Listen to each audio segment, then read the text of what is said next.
Nós então vamos retomar o estudo lá do estudo aprofundado da doutrina espírita, do tema João Batista, do roteiro 1. Nós estudamos no último encontro até a página 235, que terminava dizendo assim: o reino de que o versículo 2 de Mateus faz alusão tem significado bem diverso daquele que era pregoado pelo judaísmo, como bem nos esclarece o evangelista Lucas.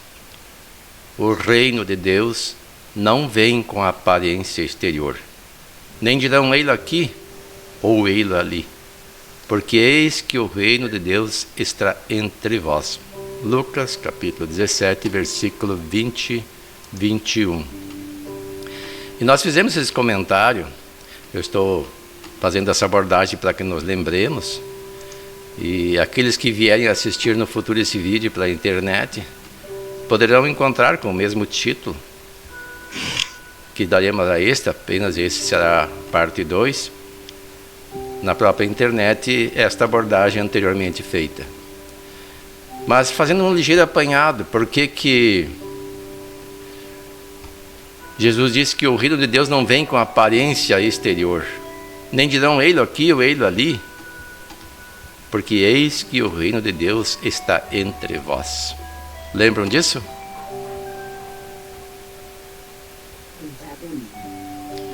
Hein, Paulo? O que você lembra disso? Aqui o reino de Deus está dentro de nós. Então o aperfeiçoamento está em nós. Cada um tem que se esforçar para que o aprendizado aconteça. Por isso que ele não está aqui nem está ali, ele está em nós. Depende de nós. O nosso esforço, a aplicação é que vai fazer acontecer. Terezinha, o que seria o reino de Deus?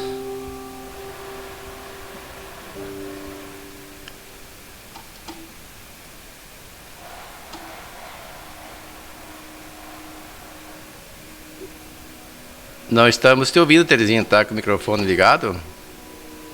Está ligado. Interessante que a Terezinha não tem som. Tem um probleminha de áudio. Vocês estão ouvindo a Terezinha ou não? Não conseguimos ouvir você. Eu não estou ouvindo. Siloni, o que é o reino de Deus? Então vamos passar a palavra para Siloni. Eu entendo que o reino de Deus é um estado de espírito onde as coisas acontecem conforme a vontade de Deus, conforme o amor que Jesus nos explicou que devemos agir em prol do próximo, em prol do mundo, da natureza, enfim, de todas as pessoas.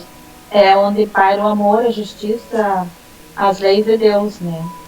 E pode ser aqui, pode ser no plano espiritual, pode ser em qualquer lugar. Depende do estado do espírito. O reino de Deus é o homem transformado, é o homem no caminho do bem,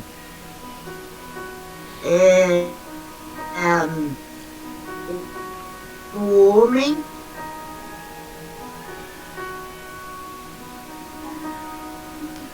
O som da Terezinha corta. Viu, Terezinha? Ele está ligado, eu acho que tá sem áudio.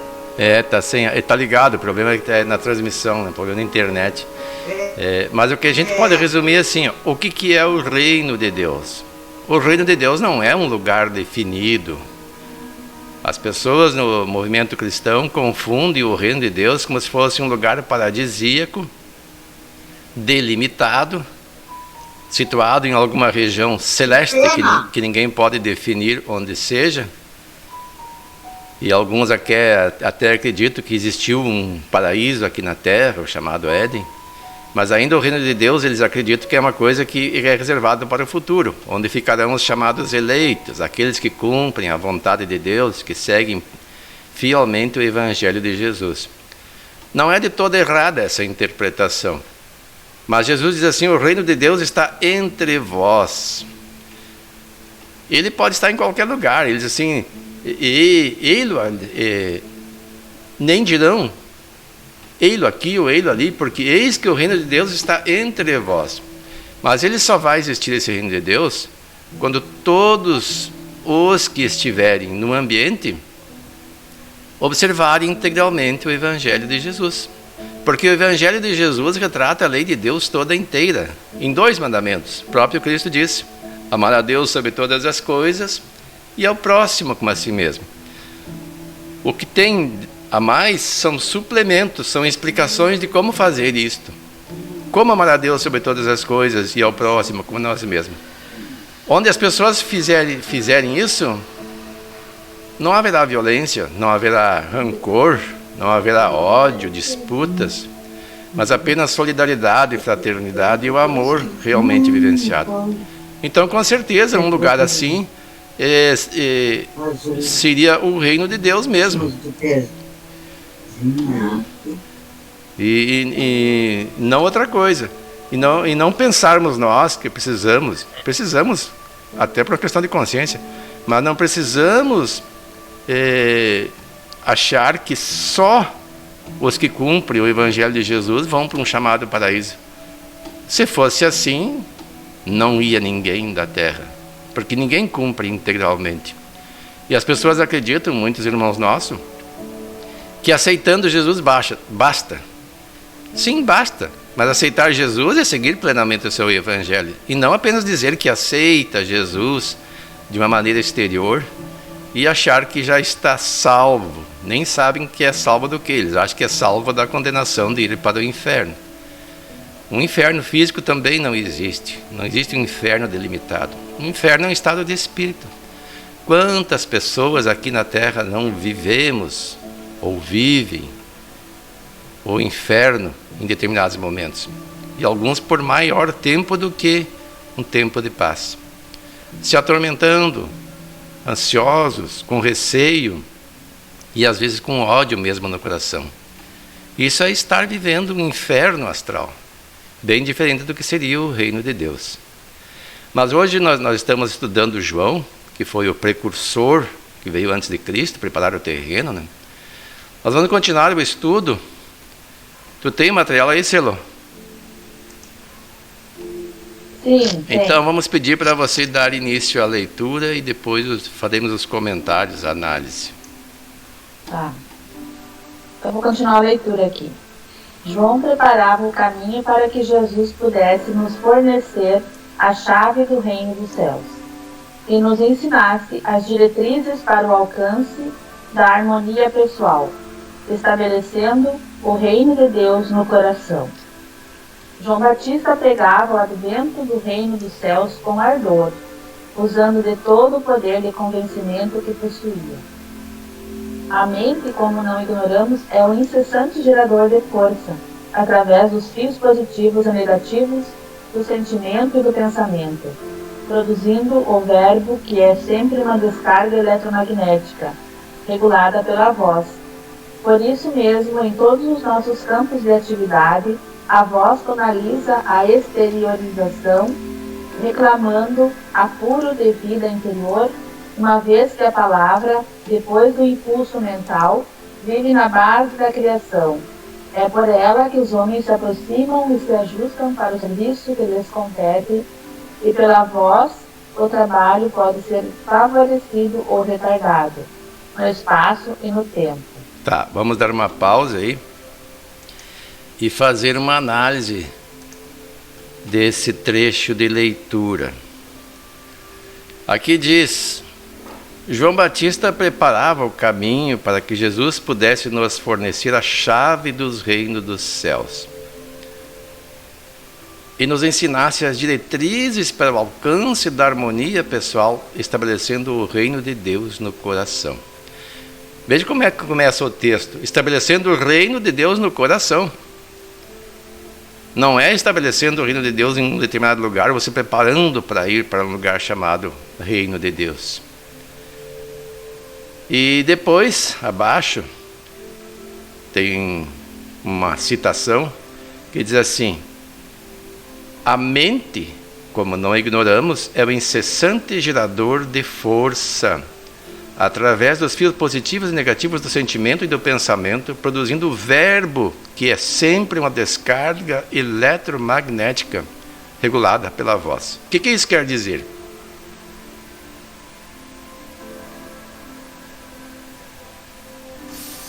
E nós temos que controlar primeiro nossos pensamentos, o nosso pensar do dia a dia. E é aí que começam as coisas. Aí quando ele fala na mente, porque a mente é o meu pensamento. É o meu pensamento. O meu dia a dia.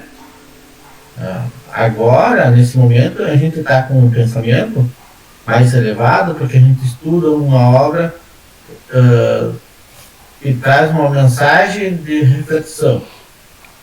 Mas o dia a dia, depois que a gente terminar aqui, amanhã, é por isso que eu entendo por aí que a nossa mente tem que estar voltada sempre para uma reflexão, uma conduta equilibrada. Por isso que ele vinha preparar a mente e pegar no coração. Como tem algum complemento para ajudar, Siloni? É que a mente, ela é o gatilho para as palavras, né? As palavras, elas vão refletir aquilo que está na mente, no pensamento. E a palavra, ela exterioriza aquilo que está no nosso pensamento, na nossa mente. Então, a gente pode ver pelo tom da voz, pelo tom pela fala, pelos argumentos, o que está no pensamento da pessoa. É isso que eu entendi dessa citação. Aqui fala que não ignoramos o incessante gerador da força através dos fios positivos e negativos do sentimento e do pensamento. Nós não temos ideia do que é exatamente o pensamento, mas sabemos que é uma força geradora. A gente façamos uma análise. Se eu penso em ir para algum lugar, o que acontece? Se eu desejo ir a pé, meu corpo é posto em movimento. Pelo quê? Pela minha vontade. Tem o pensamento que se transforma em vontade e a vontade em ação. Mas não é só assim, isso aí falando fisicamente. E agora até a ciência estuda meios de utilizar o pensamento para movimentar próteses em pessoas que precisam de próteses por falta de membros. E já conquistaram um grande avanço nessa área e com certeza vão conseguir pleno sucesso. É a prova de que mas aí como é que funciona? Poderão alguns dizer, não, mas é o cérebro que manda um impulso eletromagnético, isso é um fato, através dos nervos, e que determinados aparelhos decodificam e transformam em movimento. Nós não precisamos desses aparelhos, nosso corpo faz esses movimentos através de um processo orgânico, físico, programado para o nosso próprio corpo, pelos espíritos que prepararam a serviço de Deus o meio ambiente em que nós vivemos. Nós, os animais, tudo que existe aqui na Terra, que tem vida, e mesmo o material orgânico, tudo foi programado por uma equipe de engenheiros celestes sob o comando de Jesus. Mas a chave de tudo isso é o pensamento. E o pensamento se propaga, nós podemos ler no Livro dos Espíritos, através do fluido cósmico, que é o veículo do pensamento, diz lá, como o ar ou é do som. E no nosso organismo, ele produz efeitos positivos e negativos, produzindo o verbo, que é sempre uma descarga eletromagnética. O que é o verbo? É quando a gente exterioriza o pensamento. Nós temos uma grande dificuldade de selecionar os pensamentos. Nós geralmente reagimos em vez de agirmos. E às vezes por pouca coisa. E nós podemos provocar danos ou benefícios, conforme o domínio que nós tivermos da exteriorização do pensamento e, se possível, do próprio pensamento. Nós ainda não somos capazes de manter um pensamento harmônico, positivo sempre. Nós nos desequilibramos e às vezes externamos isso por palavras. Às vezes muito agressiva, às vezes nem tanto. Hoje aconteceu um episódio comigo, nós chegando em casa, e daí eu disse para a Irene para ela não pegar uma caixa, porque ela está com dores, que se imagina que sejam da coluna. Eu digo, não, nem pega essa caixa aí. Quando eu vi, ela estava com a caixa na escada, com dificuldade de subir. E eu, num ato impensado, como uma reação, disse assim, como é que eu falei o termo exato? Não faz nada certo. Olha, como é que eu poderia dizer uma coisa dessa racionalmente? Quase tudo que ela faz é certo. Ela fez uma coisa que não foi certa. E eu me expressei de uma forma não adequada. Uma forma que ela sentiu como uma carga eletromagnética negativa. E eu vi que isso criou um certo impacto nela, porque ela voltou ao assunto pelo menos umas 3 ou 4 vezes depois, embora eu tenha pedido desculpa a ela, que não foi uma expressão adequada. Mas pequeno no meu ponto de vista, mas no ponto dela talvez não, né? E a gente tem que tomar cuidado com isso. Fazer um exercício de não repetir atos assim. E muitas vezes nós somos mais agressivos ainda em relação aos demais. Nós podemos verbalizar palavras muito pesadas, uma energia muito densa. Então, e isso tudo se manifesta, como disse a Cielo, no tom de voz, na vibração que nós produzimos. Uma pessoa que fala com o coração, com bondade, ela produz um tom de voz agradável. As pessoas gostam de ouvir. E já quem fala de maneira enérgica, prepotente, se torna desagradável para as pessoas mais sensíveis. E esse texto continua, aliás. Por isso mesmo, em todos os nossos campos de atividade, a voz tonaliza a exteriorização, reclamando o apuro de vida interior, uma vez que a palavra, depois do impulso mental, vive na base da criação. O que ele está dizendo aqui? Uma vez que a palavra, depois do impulso mental, vive na base da criação. Nós criamos pela palavra formas, pensamentos. E quando redigimos um texto também. Hoje em dia as pessoas colocamos coisas na internet que vão ficar, não se sabe por quanto tempo, enquanto existir internet. E mesmo que não existisse, as pessoas podem imprimir. Digamos que houvesse um desastre lá de uma atividade solar muito grande que acabasse com os equipamentos elétricos, ainda teria os meios impressos. Então tudo que nós fazemos, esse vídeo que nós estamos gravando, isso vai ficar por um tempo que nós nem imaginamos, enquanto existir o YouTube. E os textos que nós redigimos e compartilhamos nas redes sociais, também as pessoas podem copiar, e mesmo que não copiem, tudo que nós fazemos na internet é guardado num banco de dados, nos locais onde tem as centrais de comando dessas redes sociais, no Google, no YouTube, no Facebook, e mesmo alguns órgãos que monitoram o que a gente faz também guardam essas informações. Então que nós possamos fazer aquilo que não nos envergonhará depois. Muitas pessoas colocam na internet coisas sem pensar e depois, mais tarde, se arrependem. Só que não tem mais como voltar atrás. Ela pode, como diz o Chico Xavier, fazer um novo começo para fazer um novo fim. Mas aquilo que está feito não tem como mudar. Fica lá. E o dano pode ser bem grande. Então, o exercício que temos que fazer para chegar nesse reino de Deus já começa pelo nosso próprio pensamento. E se nós não conseguimos, ainda não conseguimos, controlá-lo plenamente, fazer um exercício para não torná-lo, quando desagradável, em verbalização e muito menos em atos.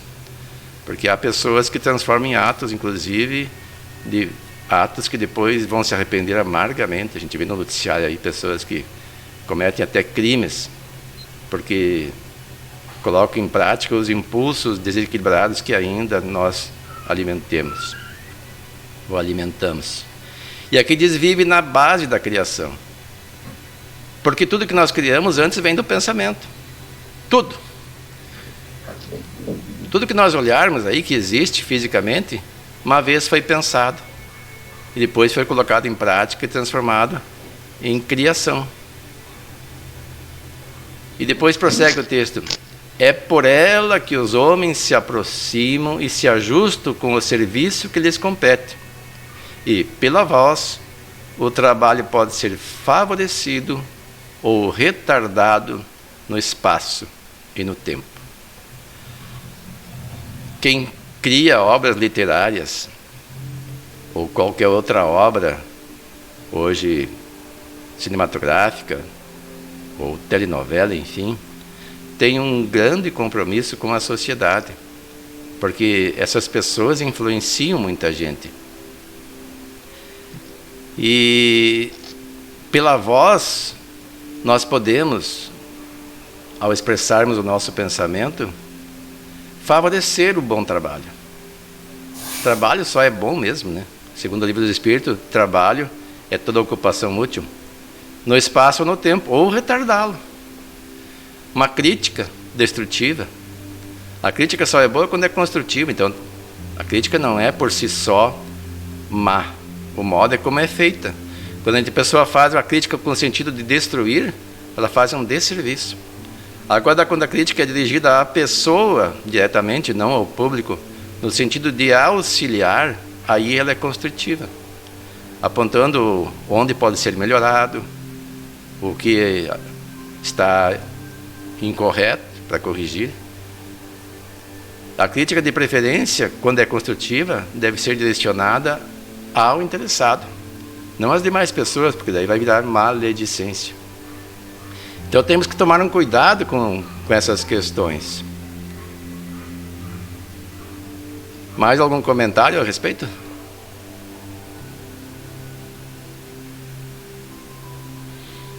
Então podemos prosseguir? Continuar a leitura? Sim. Então, preparar o caminho do Senhor, endireitando as suas veredas, conforme assinala o registro do evangelista Mateus 3:3, tem significado especial.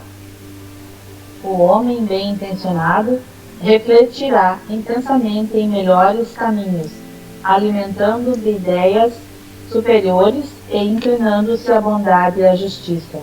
É necessário meditar no bem, todavia é imprescindível executá-lo. A providência divina cerca a estrada das criaturas com o material de edificação eterna, possibilitando-lhes a construção das veredas direitas. Semelhante realização por parte do discípulo é indispensável, porquanto em torno dos seus caminhos seguem os que manquejam. Os prisioneiros da ignorância e da má-fé arrastam-se, como podem, nas margens do serviço de ordem superior. Somente aqueles que constroem estradas retas escapam-lhes aos assaltos sutis, defendendo-se e oferecendo-lhes também novas bases, a fim de que se não desviem inteiramente dos divinos desígnios. Isso aí. Aí já temos um material suficiente para continuarmos a nossa análise. Preparar o caminho do Senhor, começa esse trecho lido. Endireitando as suas veredas. Isso quer dizer o quê? Quais veredas? As nossas inferioridades, talvez, né? Nossos equívocos, tentando melhorar, tentando acertar. Veredas, no termo mais antigo, eu escutando, era pro o lado que a gente pendia, para onde enveredamos, quer dizer, para onde nós vamos ir. Então acho que assim, eu vou pegar o caminho que me leve a estudar, a fazer uma reflexão de mim e buscar novos conhecimentos. Eu vou pegar um caminho, vou enveredar para o lado do materialismo, trabalhar, buscar algo de material. Parabéns, o Paulo tá bem aí de interpretação da palavra. Eu estava olhando aqui na internet, eu tinha uma ideia vaga, mas não estava exato. O Paulo foi mais correto do que eu na interpretação, que eu pensava que veredas seria o nosso modo de proceder. E diz aqui, veredas é o plural de vereda, o mesmo que caminhos, estradas, atalhos, circunstância, direção, rumo, senda, sendeiros, trilho. Então é exatamente isso, você aprendeu muito bem. Então, endireitando as suas veredas. Porque o que é? Nós podemos pegar os caminhos tortuosos. Nós sabemos o caminho a seguir. Jesus disse que o caminho é estreito e a porta é também. E é reto. Não tem atalhos, não tem desvios. Mas às vezes, quase sempre, a maioria de nós procura atalhos, procura desvios, porque cansa do esforço, porque nós só conseguimos endireitar o caminho através da reforma íntima. Eu estou lendo um livro chamado Jesus e Kardec, que é do Alírio Cerqueira, se não me engano, que diz que muitas vezes o espírita, e não só o espírita, todas as pessoas do movimento cristão, acham que o saber é suficiente. O saber é importantíssimo, porque é ele que vai nortear o nosso entendimento e as nossas decisões. Mas o saber não resolve. Não é o saber que salva. O que salva a pessoa, salva de quê? Salva dos seus próprios equívocos. É a transformação moral. É endireitar as veredas. Por que caminho andávamos antes de conhecer? Andamos pelo mesmo caminho, nos deleitamos apenas com o saber? Então é preciso mudar. Esse livro é muito importante, e acredito que em breve estará aí à disposição. Eu acho que a conjugação melhor é essa que é botar em prática o saber. Você vai precisar desse saber. E também o próprio livro orienta a gente assim. Existe uma dificuldade de nós mesmos quando nos deparamos com a informação. Nós temos o Evangelho de Jesus que nos aponta todo o caminho a seguir. E muita gente começa a cobrar de si própria a perfeição e cria isso um tormento.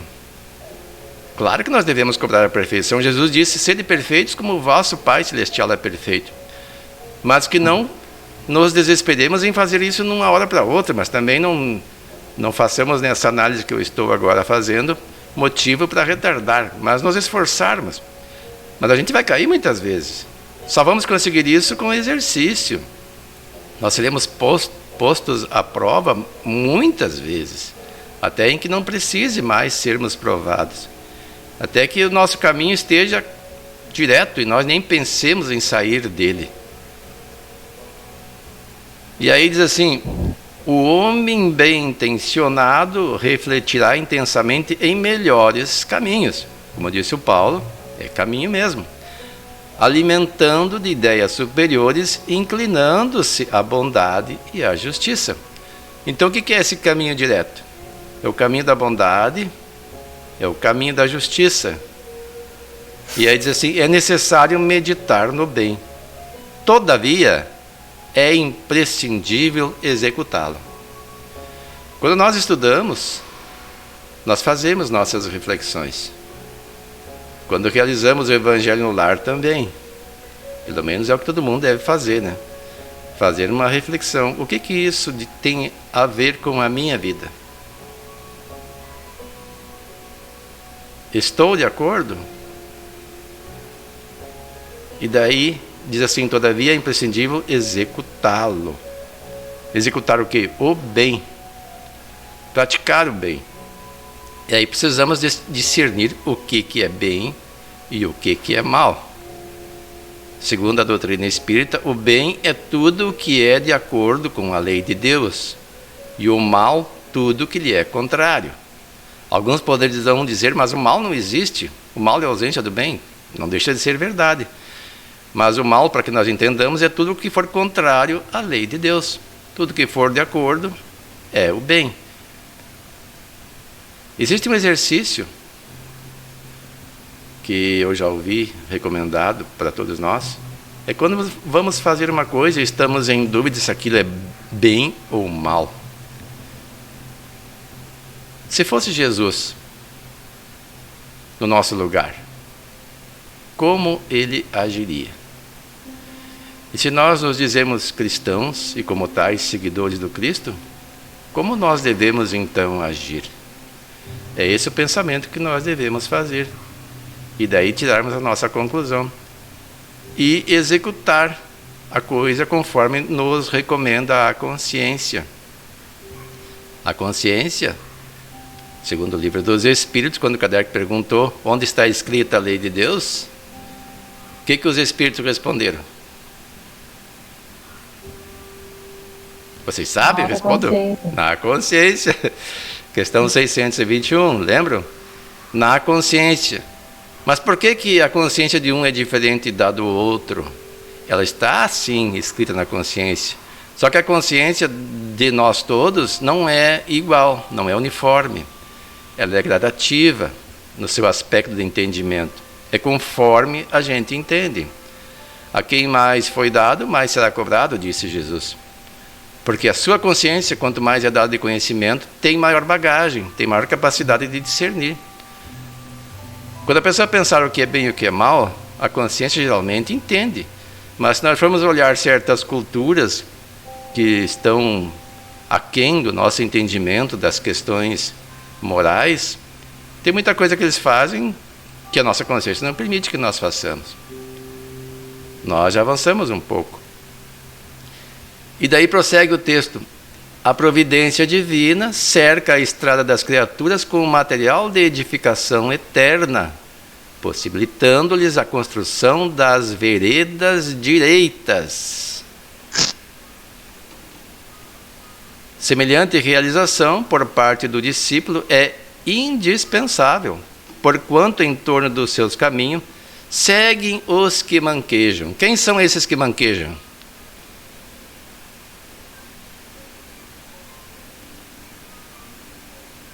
Tá sem som. Manquejo, eu acredito que é os que manquejam, eu acho que é os que falham, cometem as falhas, se perdem.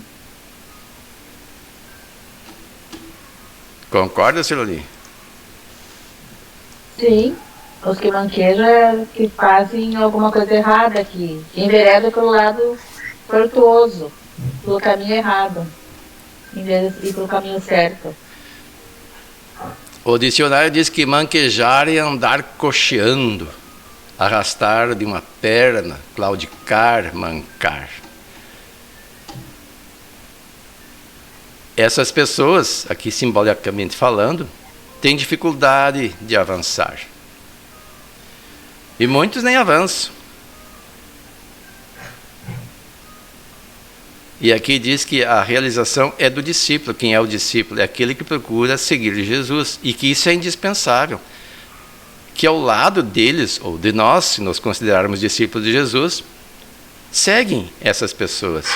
E o texto prossegue aqui dizendo, vamos compartilhar na gravação, os prisioneiros da ignorância e da má-fé arrastam-se, como podem, nas margens do serviço de ordem superior. Somente aqueles que constroem estradas retas escapam-lhes aos assaltos sutis, defendendo-se e oferecendo-lhes também novas bases, a fim de que não se desvie inteiramente dos divinos desígnios. O que isso quer dizer? Aqui está dizendo que os prisioneiros da ignorância e da má-fé arrastam-se como podem. São esses que manquejam. Eles são primeiro prisioneiros da ignorância. E alguns acumulam ainda a ignorância, a má fé, a má intenção, a ideia, a vontade de fazer mal. E eles prosseguem como podem, nas margens do serviço de ordem superior. O que são os serviços de ordem superior?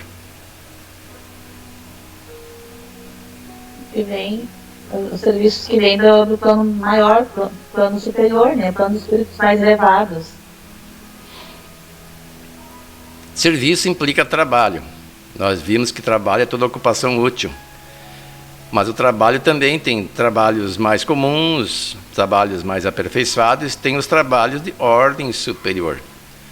Os trabalhos de ordem superior é tudo que vem para o bem geral da humanidade. E um dos maiores serviços que se pode prestar à humanidade é fazer com que eles entendam a verdade do Evangelho de Jesus.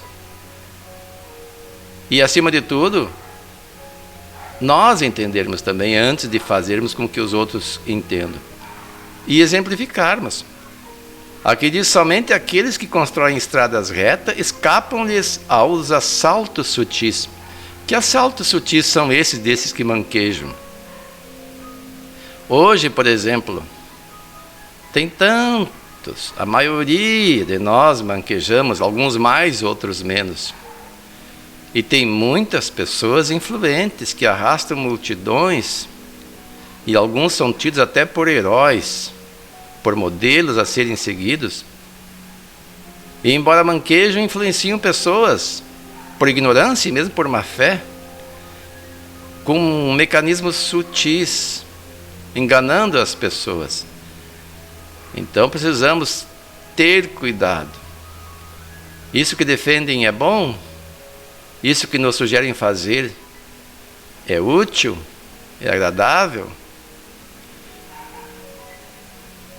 Precisamos construir estradas retas. Fazer aquela reflexão que eu falei há pouco. Como agiria Jesus vendo tudo isso? Ele faria o que essas pessoas sugerem? Seguiria os seus exemplos? E isso está em todos os campos de atuação humana. E aqui diz somente aqueles que constroem estradas retas, aqueles que seguem o caminho que a sua consciência dita, que o Evangelho dita. Esses escapam-lhes aos assaltos, defendendo-se. Porque quando nós criamos um comportamento mais harmônico, mais adequado, nós criamos um campo vibracional que nos protege. Às vezes, numa casa, basta uma pessoa equilibrada para proteger o reduto doméstico. O Evangelho no Lar é um instrumento especialíssimo para isso, quando bem feito, quando não apenas uma leitura por obrigação. Porque quando fazemos e reflexionamos sobre o que lemos e tiramos dele proveito para a nossa própria existência, nós mudamos o nosso comportamento. Nós entramos num padrão vibratório melhor, fazemos melhores escolhas. E aditando a isso a prece verdadeira, aquela que nos coloca em contato com os espíritos superiores, que nos coloca em harmonia com as vibrações mais elevadas, abrindo um canal de influenciação positiva, criam para nós uma defesa.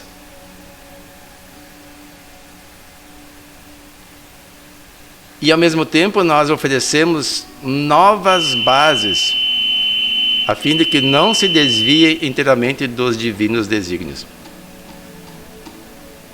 Porque nós adotamos posturas que eles vão olhar em nós e vão ter como referências acertadas.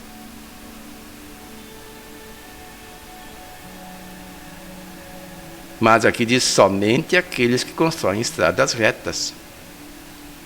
Então temos que ver por quais veredas nós andamos.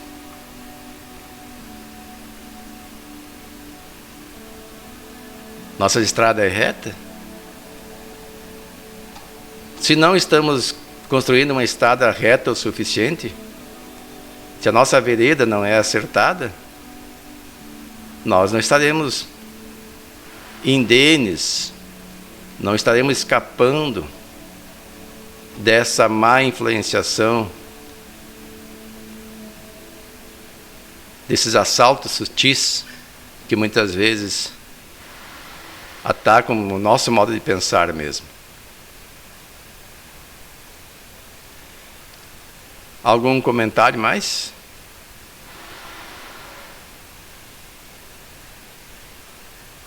Eu estava escutando tu falar e refletindo aqui. E daí tu fala aí, os caminhos que nós vamos enveredar, tornar-eles mais sutil. E isso começa, como a gente leu lá em cima, pelo nosso pensamento. O nosso pensamento que direcionará nosso caminho, juntamente com as atitudes que nós tomarmos.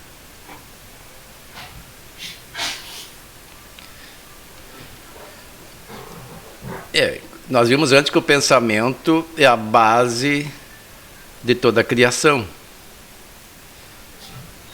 E ele alimenta o nosso verbo e alimenta o nosso agir.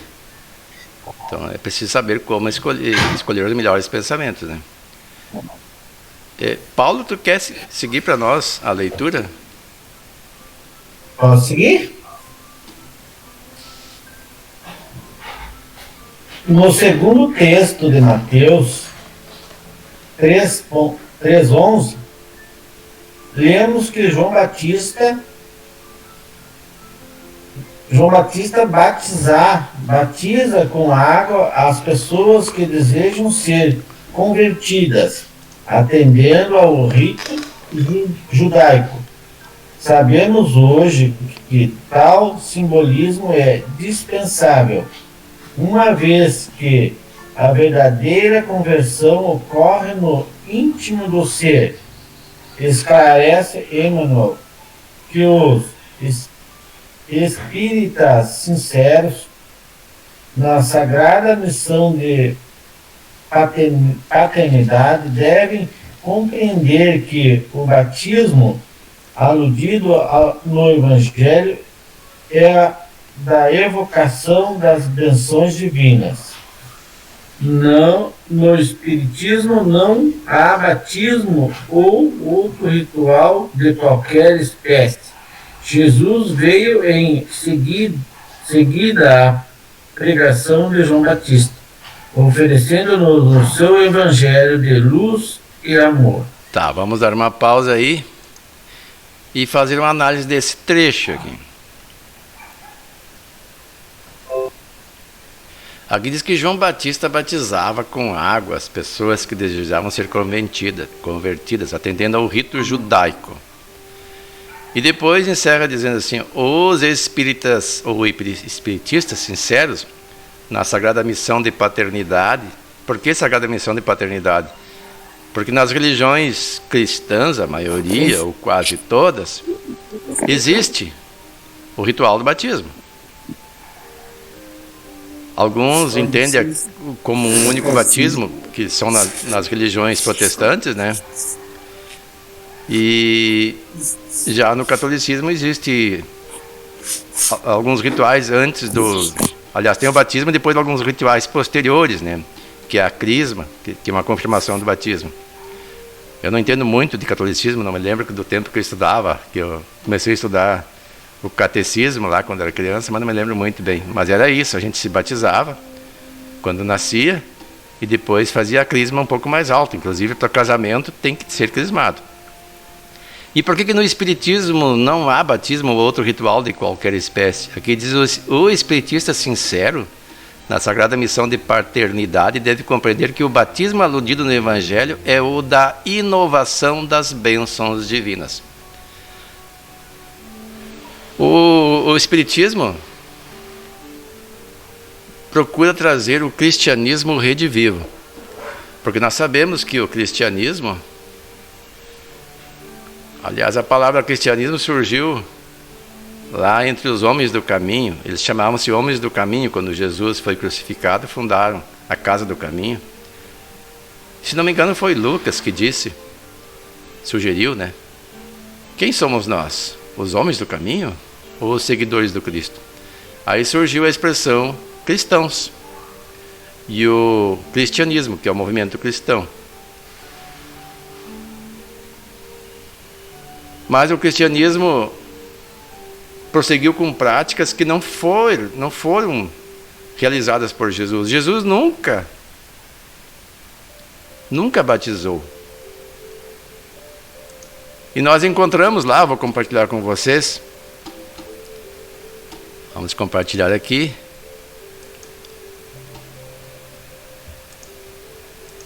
João 4. Em João 4, no versículo 1 e 2, lemos: E quando o Senhor entendeu que os fariseus tinham ouvido que Jesus fazia e batizava mais discípulos do que João. Olha só, os fariseus tinham ouvido que Jesus fazia e batizava mais discípulos do que João. Era o pensamento deles. E aí está entre parênteses, no versículo 2: ainda que Jesus mesmo não batizava, mas os seus discípulos. Ou seja, não era Jesus que batizava. Quem batizava de fato eram os seus discípulos. Mas que discípulo era esse? Fiquei pensando. Porque existiam os apóstolos e discípulos. Discípulos eram todos aqueles que seguiam a palavra de Jesus, ou procuravam seguir. Integralmente a gente sabe que ninguém consegue. Mas então esses eram os que batizavam. E o movimento cristão, por alguma razão, adotou essa prática e a mantém. E alguns, inclusive no movimento católico, acham que a pessoa que não for batizada não vai para o chamado céu ou o reino de Deus. Falta um entendimento. E o Espiritismo diz que não. O Espiritismo não tem ritual. Que esse batismo é o da invocação das bênçãos divinas. E o que seriam essas bênçãos divinas? O que é uma bênção divina?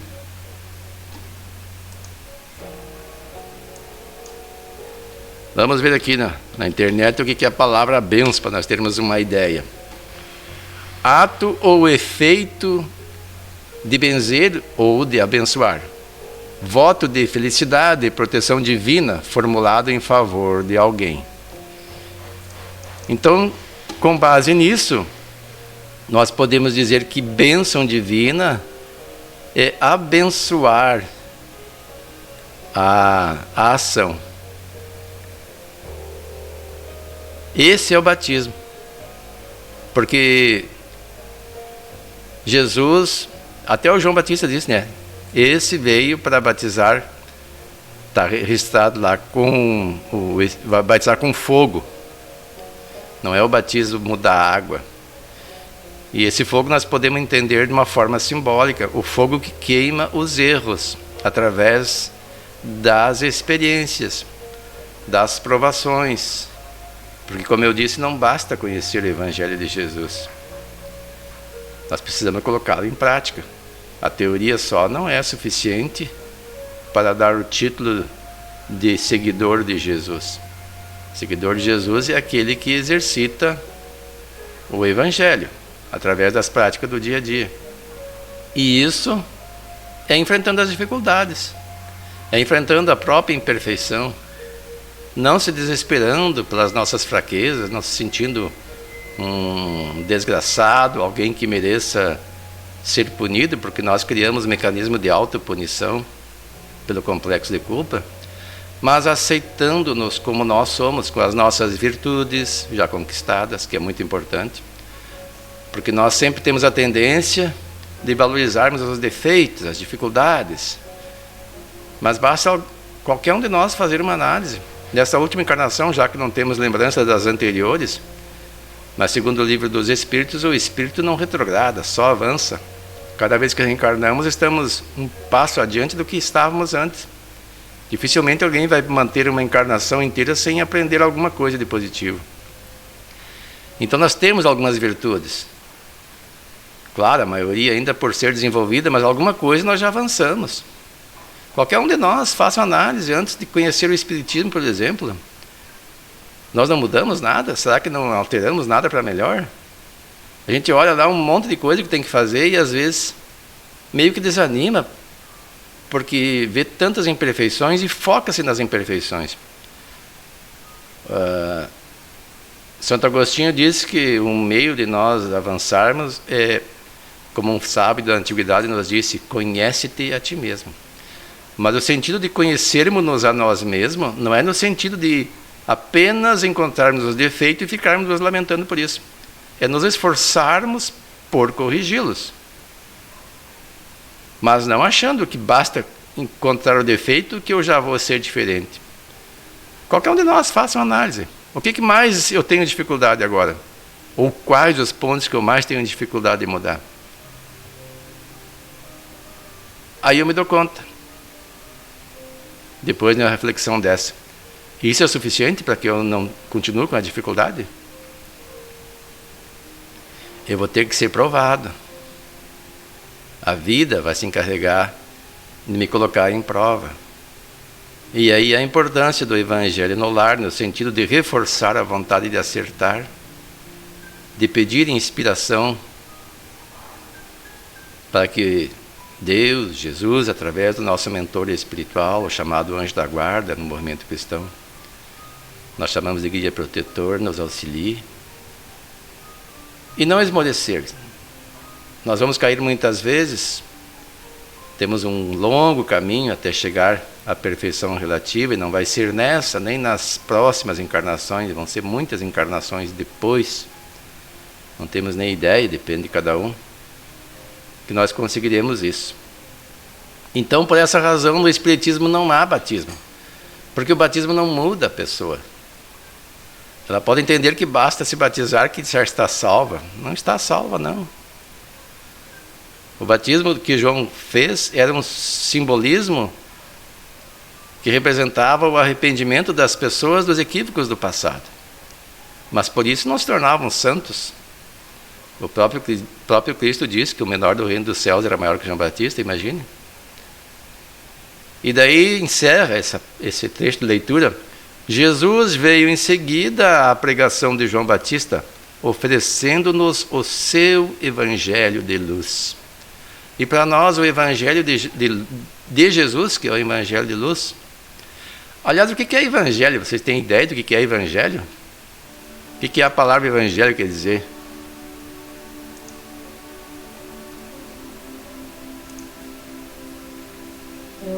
Eu tenho para mim que o Evangelho é onde estão os ensinamentos de Jesus, é onde estão os ensinamentos de Deus, Jesus, do cristianismo. Evangelho significa boa nova.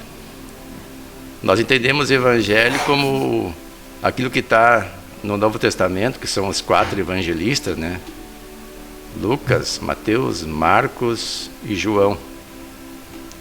Eles fizeram um registro. Tem outros evangelistas que não foram aceitos dentro como evangelho canônico dentro da Igreja Católica, que foi que selecionou as obras. Mas basicamente o Evangelho de Jesus está lá nesses livros mencionados. Mas a palavra Evangelho quer dizer boa nova, não outra coisa. E quando diz assim, oferecendo no seu Evangelho a boa nova. Por que boa nova? Porque agora nós sabemos o que fazer. Antes nós estávamos na ignorância, nós não sabíamos o que fazer. Dentro do seio do judaísmo, as pessoas achavam que a solução era se libertar dos romanos. E o objetivo deles é que viesse um salvador do Império Romano, que fizesse com que o povo judeu ascendesse e substituísse o Império Romano, dizimasse o Império Romano. E para surpresa deles, Jesus veio pregando a paz, o amor, a fraternidade, o amor inclusive aos inimigos, o perdão das ofensas. E aí não entenderam que esse era o Messias anunciado. A maioria deles não aceita Jesus como o enviado, ainda estão aguardando. Só o judaísmo messiânico, que é um grupo pequeno, que aceita. Mas eles não desconhecem as verdades da vida. As leis de Moisés também, como o primeiro revelador da lei de Deus, tem um manancial de instruções ali, que, se bem observado, são o suficiente para a pessoa viver em paz. Mas também foi distorcido ao longo do tempo.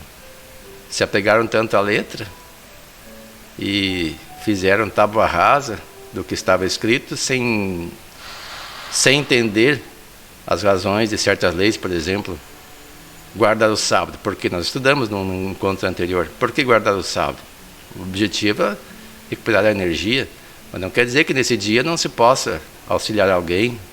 Jesus curava no sábado e eles queriam condená-lo por isso. Mas então o Evangelho de Jesus veio para que nós façamos essa transformação para melhor, substituindo o ato ritualístico do batismo. Porque o batismo não salva ninguém. É apenas uma cerimônia física, representando a conversão de uma pessoa, que de fato vai acontecer ou não, dependendo dela depois. Os nossos irmãos que se batizam, uma parcela consegue se melhorar, não vai ficar perfeito. Como também no movimento espírita, ninguém vai ficar perfeito, consegue se melhorar. Também uma parcela, não são todos. Mas nós já entendemos que não precisamos nos batizar. Nós precisamos sim nos conhecermos, valorizarmos aquilo que conquistamos e trabalharmos por corrigirmos aquilo que precisa ser corrigido ainda, sem desesperança, sem autocondenação, sem desânimo. Sempre pedindo o auxílio do alto para que prossigamos, embora passo a passo, nessa meta que assumimos diante da própria consciência. Dá para prosseguir, Paulo? Assim, a providência divina movimentou todos os recursos indispensáveis ao progresso material do homem físico na Terra. O Evangelho de Jesus é a dádiva suprema do céu para a redenção do homem espiritual, em marcha para o amor e a sabedoria universais. O Evangelho é o roteiro para a ascensão de todos os espíritas em luta.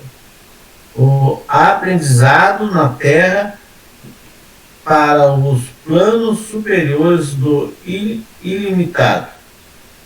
De sua aplicação decorre a luz do Espírito. No turbilhão das tarefas de cada dia, lembrai a afirmativa do Senhor: eu sou o caminho, a verdade e a vida. Se vos cercam as tentações de autoridade e poder, de fortuna e inteligência, recordai ainda as suas palavras: ninguém pode ir ao Pai senão por mim. E se vos sentis tocados pelo sopro frio da advertência e da dor, se estáis sobrecarregados de trabalhos no mundo, buscai ouvi-lo, sempre no imo da alma. Quem deseja encontrar o reino de Deus, tome a sua cruz e siga meus passos. Tá ok. Aqui tem material para reflexão. Aqui diz que a providência divina movimenta todos os recursos indispensáveis ao progresso material do homem físico na Terra. E o Evangelho de Jesus é a dádiva suprema do céu para a redenção do homem espiritual em marcha para o amor e sabedoria universais. Como é que a providência divina se manifesta para nós aqui na Terra? Aqui diz que movimenta todos os recursos indispensáveis ao nosso progresso material.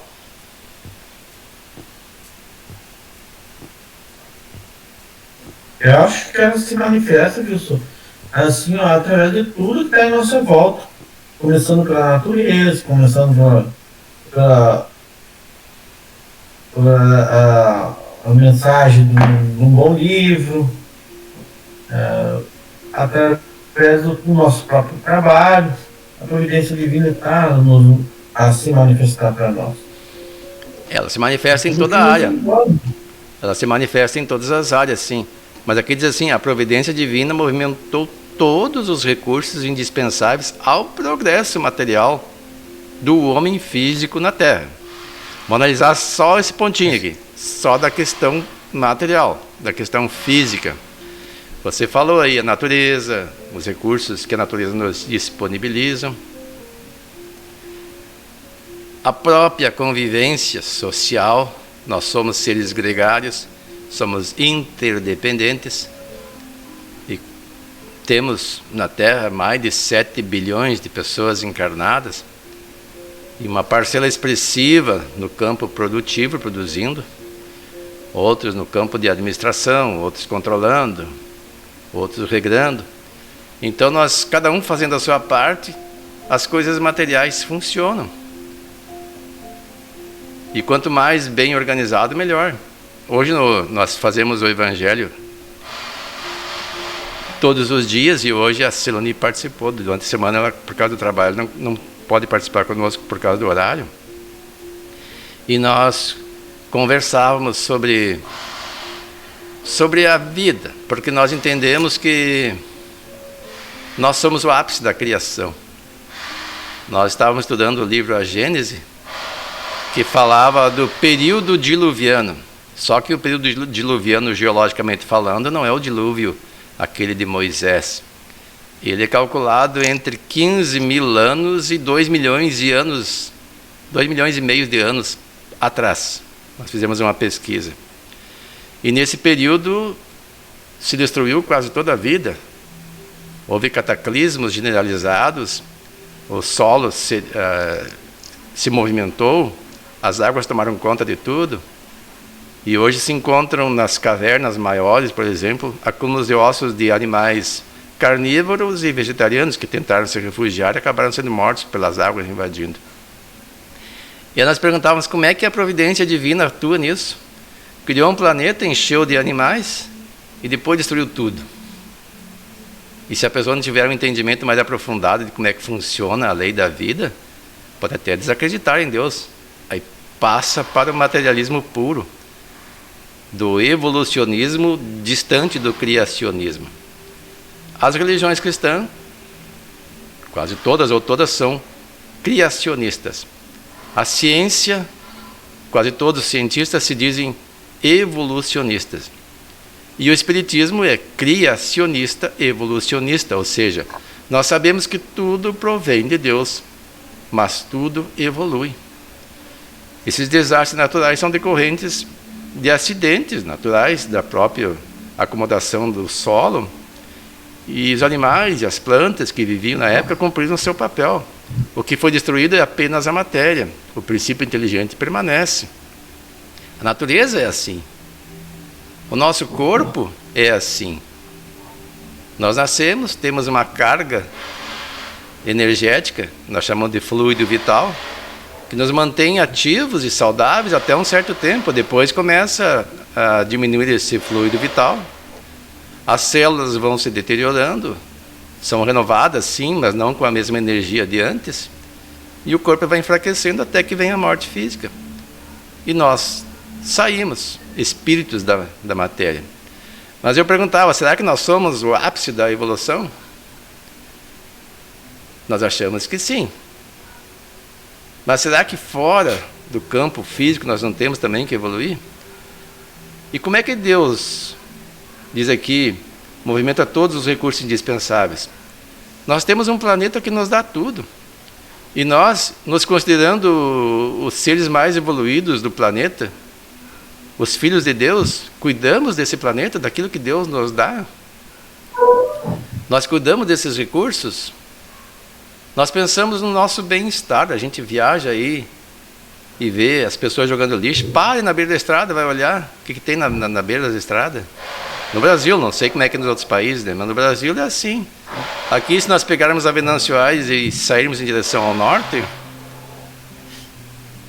nós vamos encontrar depósitos de lixo clandestino. Quando tem coleta de lixo, para que fazer isso?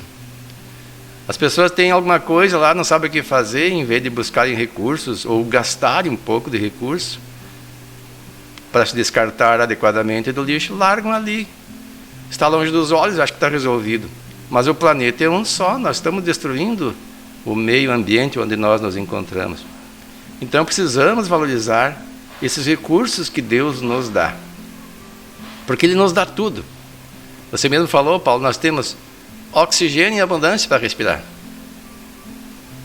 Quase todos os países têm água suficiente, que não tem recursos intelectuais para buscar a água ou para comprar. Aqui no Brasil tem água em abundância e nós estamos destruindo as fontes de água. E depois, o Evangelho de Jesus é a dádiva suprema do céu para a redenção do homem espiritual. Mas o que é o Evangelho de Jesus? Ele veio complementar esses recursos. Veio nos dizer que Deus também nos dá os meios espirituais para a nossa redenção. Porque não tem como nós amarmos a Deus sem amarmos suas criaturas. E quem são as criaturas de Deus? Tudo que existe que não é feito pelo homem. E até o que é feito pelo homem provém daquilo que Deus criou. Então nós devemos cuidar de tudo. Começar pelo nosso próprio corpo, pela nossa própria saúde, dando ao nosso corpo o que é melhor. Há pessoas que não têm conhecimento do que é melhor para si. Começa no campo mental. O que nós pensamos? Nosso campo vibracional da nossa mente afeta o nosso corpo de uma forma tal que pode abalar o nosso organismo. Pode nos desequilibrar, pode gerar doenças físicas e psíquicas. E também aquilo que nós ingerimos, como nós nos portamos diante da vida. Nós somos ansiosos, tensos, nós nos alimentamos adequadamente, ou nós procuramos economizar e comprar o que é mais barato e mais gostoso em detrimento da saúde. Aí não dá para se queixar, né? Nós temos os recursos. Então o Evangelho de Jesus nos vem apontar o caminho correto. Amarmos-nos a nós mesmos em primeiro lugar. E isso implica cuidarmos de nós mesmos, para então oferecer aos outros uma referência e os recursos que nós dispusermos para auxiliá-los. Porque nós somos observados naquilo que falamos, principalmente naquilo que fazemos. Desde que não fiquemos só na teoria. E as pessoas nos observam. Muitas vezes podem não concordar com o que a gente fala, mas da hora da necessidade lembram-se que aquele comportamento nosso, o nosso pensamento, aquilo que nós defendemos nos faz bem, nos dá maiores recursos para enfrentar as dificuldades. Uma pessoa espírita, por exemplo, que tem fé em Deus, que estudou o Espiritismo, que entende o Evangelho de Jesus, confia em Deus, tem fé em Deus. Diante de uma doença, vai saber melhor se comportar do que uma pessoa que não entende essas questões. Porque quem não entende vai pensar que está sendo punido injustamente, porque nunca, segundo o entendimento dela, ela faz uma análise dessa encarnação, eu nunca fiz nada de errado. Tratei todo mundo sempre bem, por que eu sofro? Pode desacreditar até mesmo na existência de Deus.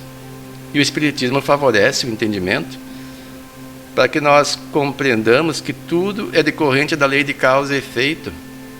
A vida na Terra é decorrente da lei de causa e efeito. Cada país tem uma sociedade de acordo com as pessoas, com os espíritos encarnados naquele país. Nós fazemos nossas escolhas, nós temos os nossos comportamentos. Às vezes nós achamos que mudando de ideologia, vamos mudar alguma coisa. Mas tem que mudar o comportamento. Se a pessoa adotar uma ideologia sem mudar o comportamento, sem mudar seus ideais, não vai adiantar nada. Ela vai distorcer a ideologia. A pessoa que entra no cristianismo e não muda o seu comportamento vai distorcer o cristianismo. Vai fazer enxertos, vai fazer modificações de acordo com a sua vontade. Isso já aconteceu na Idade Média. Nós tivemos as cruzadas, depois tivemos a chamada Santa Inquisição, que na verdade de santa não teve nada, pelo contrário, dentro do movimento cristão. Então nós temos que ter esse cuidado. Aqui diz: o Evangelho de Jesus é a dádiva suprema do céu para a redenção espiritual. E prossegue: o Evangelho é o roteiro para a ascensão de todos os espíritos em luta, o aprendizado na terra para os planos superiores do ilimitado. Então o que é o Evangelho? É um roteiro. Ler o Evangelho não vai salvar ninguém. Se nós estudarmos um Evangelho, por exemplo, um manual de sobrevivência na selva e não formos colocados em prática, se formos na selva e esquecermos do manual, não vamos sobreviver. Temos que seguir o manual. A mesma coisa é o Evangelho. O Evangelho é um manual de vida. E diz: no turbilhão das tarefas de cada dia, lembrai-vos da afirmativa do Senhor: eu sou o caminho, a verdade e a vida. Por que Jesus é o caminho, a verdade e a vida? Terezinha, vê se consegue falar conosco agora. Eu vi que vocês mudaram de equipamento aí.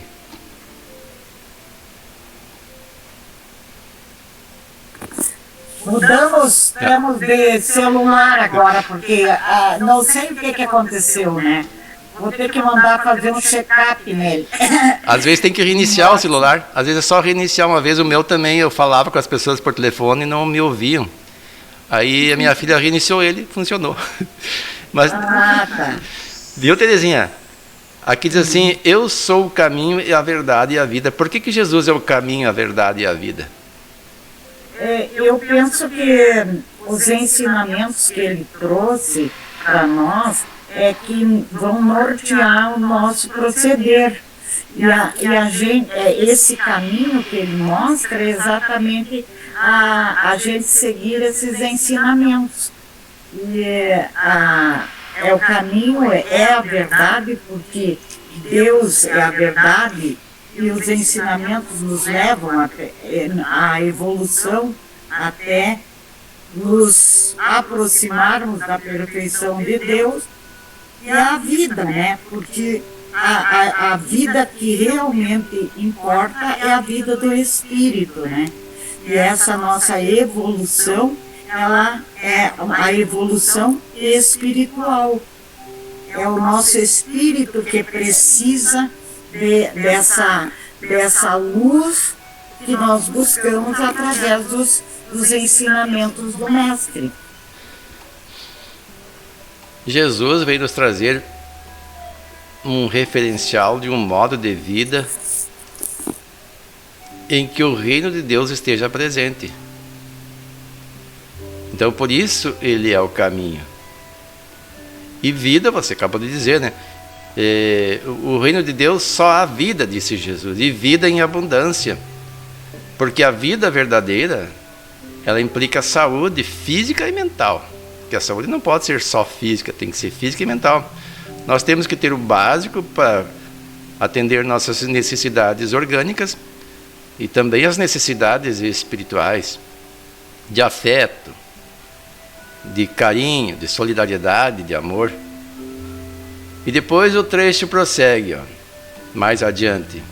Se vos sentis tocados pelo sopro frio da adversidade e da dor, se estáis sobrecarregados de trabalho no mundo, buscai ouvi-lo sempre no imo da alma. Ouvi-lo quem? Ouvir Jesus.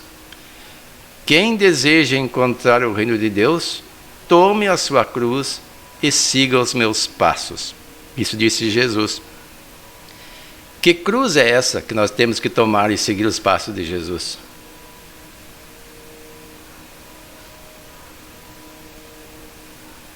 A cruz, que a gente já conversou em outros do estudo é os nossos obstáculos da vida que cada um de nós passa, que a gente tem a nossa individualidade e tem os nossos altos e baixos, as passagens que nós temos que passar.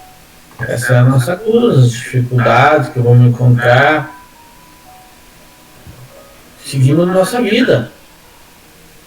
Aquilo que acontecer em nós, sem desanimar e seguir o caminho reto que nos direciona a Jesus, a Deus, sem desanimar.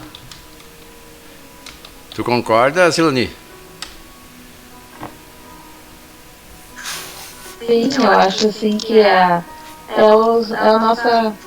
É para aquilo que a gente veio programado para viver, porque ainda a gente está no mundo de provas e expiações, a gente tem muitas coisas difíceis para curar. Até uma coisa que meu pai ensinava, nosso pai, que ninguém tem a cruz que não pode carregar. Então era um ensinamento popular de todas as pessoas que passavam, que a gente tem o sofrimento, tem as dificuldades, mas a gente vence porque é um desígnio de Deus que a gente vai passar. E agora com esses ensinamentos de hoje aqui, é tipo do protocolo de vida. Seguir o Evangelho para que a gente possa, então, viver um reino de Deus algum dia, né? Estar com o reino de Deus no nosso espírito. Eu achei bem importante o estudo de hoje, que veio como uma regra, como você disse, assim, um segmento a seguir, um protocolo para nós seguir. Já sabia disso, mas veio reafirmar isso para mim hoje. E foi de grande valia esse estudo para a gente botar em prática no dia a dia, nas horas de dúvida, nas horas de situações complicadas, saber que a gente tem que seguir o protocolo do Evangelho de Jesus.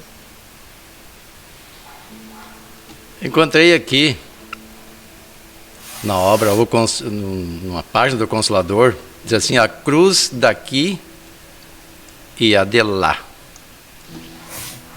Aqui diz assim: se alguém quiser vir após mim, negue-se a si mesmo, tome a sua cruz e siga-me. A reprodução do que nós estamos estudando. Depois diz: a partir desse ensinamento contido no Evangelho de Marcos, podemos concluir que temos cruzes a carregar se quisermos segui-lo. Se pedíssemos a cada ser humano do planeta para citar a cruz que lhe pesa nos ombros, obviamente teríamos os mais diversos tipos delas constituídas pelos problemas que cada um é capaz de descrever e citar como exemplo. Para quantos pais a cruz de cada dia não é a presença de um filho drogadito, dentro do lar, a destruir-se física e emocionalmente, e aos próprios progenitores num mecanismo de angústia que somente aqueles que passam por essa situação poderiam palidamente descrevê-lo? Para outras pessoas, seria a situação financeira difícil que impede de dar aos familiares mais próximos as mínimas condições de sobrevivência com dignidade. Já imaginaram o pai ou a mãe que não conseguem um pedaço de pão e um copo de leite para apaziguar a fome de um filho a implorar por alimento? Cruz pesada também poderia descrever a mulher que é espancada pelo marido diante dos próprios filhos quando o cônjuge chega alcoolizado em seu lar. Agredida física e emocionalmente, transporta sobre os ombros dolorosa cruz tão frequente em nossa sociedade machista, alimentada por impunidade lamentável. E o que dizer de uma criança violentada na intimidade do lar, que deveria ser um lugar de refazimento das forças necessárias à continuidade das lutas na jornada terrestre? Esse pequeno ser, mesmo com a ajuda de um hábil psicólogo, seria incapaz de esquecer os horrores renovados a cada momento de insanidade do agressor. Que tremenda cruz, meu Deus! As pessoas vitimadas por doenças pertinazes que impõem sofrimento crônico e angústia sem fim teriam um relato doloroso para fazer da sua cruz. Dessa maneira, encontraríamos o nosso planeta salpicado de cruzes, que na maioria das vezes desconhecemos e não temos a mínima vontade de conhecer, já que pesam em ombros alheios conforme interpreta comodamente nosso egoísmo. Podemos concluir então, dessa forma, que não existe local onde elas, as cruzes, não apareçam? É exatamente isso que nos ensina Emmanuel no livro Palavras de Vida Eterna, capítulo 74, ao afirmar que encarnados e desencarnados jungido à Terra vinculam-se todos ao mesmo positivo de progresso e resgate. Aí o texto prossegue. Eu não vou prosseguir a leitura para não se tornar enfadonho. Nós podemos tirar as nossas interpretações. Cada um tem sua cruz, simbolizada nas lutas físicas, morais, doenças orgânicas, tendências inferiores, coisas que compete a nós e a mais ninguém carregar. Não é Jesus que vai carregar a nossa cruz. Quando foi imposto madeira infamante a ele carregar,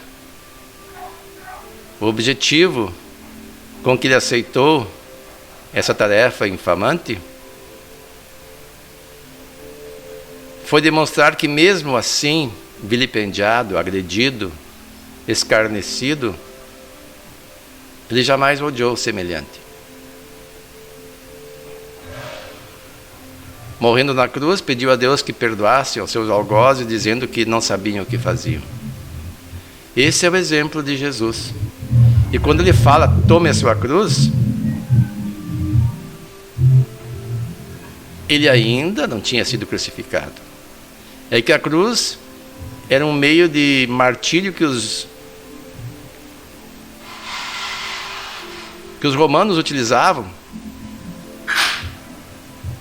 para matar ladrões e mesmo adversários. Às vezes salpicavam estradas de cruzes. Era uma prática cruel que eles utilizavam. Mas aqui a cruz é simbologia. Não vamos pegar uma cruz, tem gente que faz promessas e sai carregando uma cruz de madeira nos ombros. Não é isso. Isso só vai judiar do corpo. Pode trazer até problemas físicos para a pessoa. Essa cruz é uma cruz que compete a cada um nas suas expiações, nos seus resgates, nas suas provas, na luta com as imperfeições. E cada um vai ter que carregar a sua cruz. Por isso que ele diz assim: quem deseja encontrar o reino de Deus, tome a sua cruz e siga os meus passos. Tomar a sua cruz, enfrentar as dificuldades que compete a cada um, com serenidade, na certeza de que as lutas passarão. É preciso ter um pouco de paciência. Cada minuto suportado não precisa mais ser passado. O tempo vai passando. Quando a pessoa vê, passaram-se dias, anos. E buscar o socorro na medicina, na prece, na fé, sempre que possível. E se o resultado não vem de imediato, virá mais cedo ou mais tarde. Mesmo que seja depois da desencarnação, nós vamos sair libertos. Se não alimentarmos revoltas diante das nossas cruzes, não procurarmos culpado, mas sabermos que compete a nós carregá-las, e seguir os passos de Jesus. O que é seguir os passos de Jesus? Seguir o seu exemplo. Procurar repetir os seus atos diante das situações.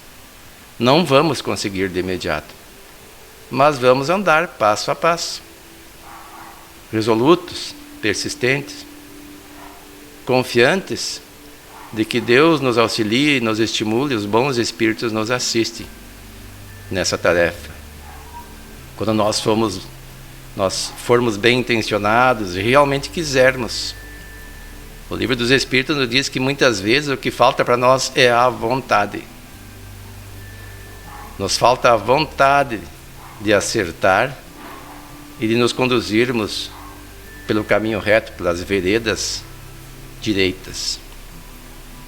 O nosso horário está chegando ao fim. Mais algum comentário?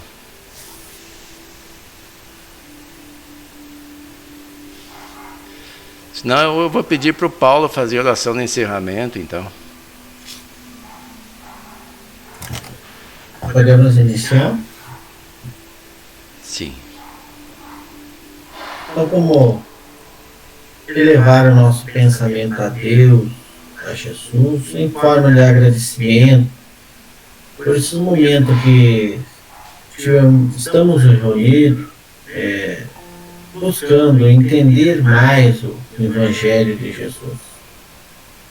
Sabemos que ali tem as informações, mas muitas vezes elas estão despercebidas no nosso entendimento, na nossa compreensão. E assim, com o estudo, ajuda-nos a esclarecer e que possamos, através da informação chegada, tomar um novo rumo de comportamento, de atitudes,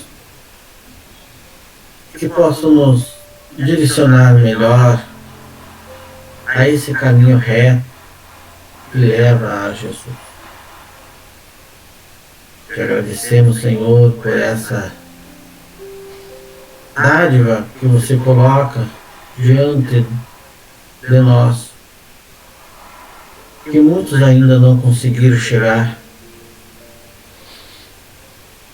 mas nós já temos em mão esse instrumento que nos orienta a tomar esse caminho que nos tornará a nossa cruz menos pesada.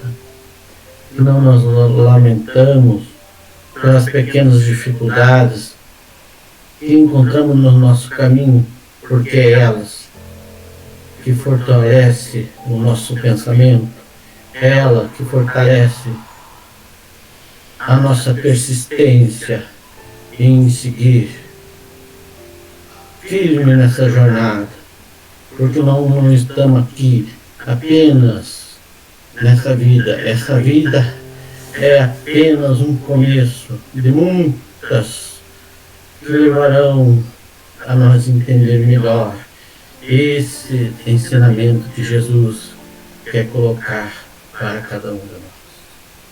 Agradecemos, Senhor, por esses momentos que estamos entrelaçados, nós, espíritos, e vocês encarnados, aprendendo com os outros, nós daqui, vocês daí. Que possamos muitas vezes nos encontrar através de estudos e assim nós aprendemos juntos. Rogamos a Deus a proteção a todos os filhos da terra que buscam compreender melhor o ensinamento de Jesus. Também pedimos a Deus, a Jesus, a proteção a todos os filhos da terra que estão passando por sofrimento, dores, angústia, que não desespere, que o Pai maior está abençoado.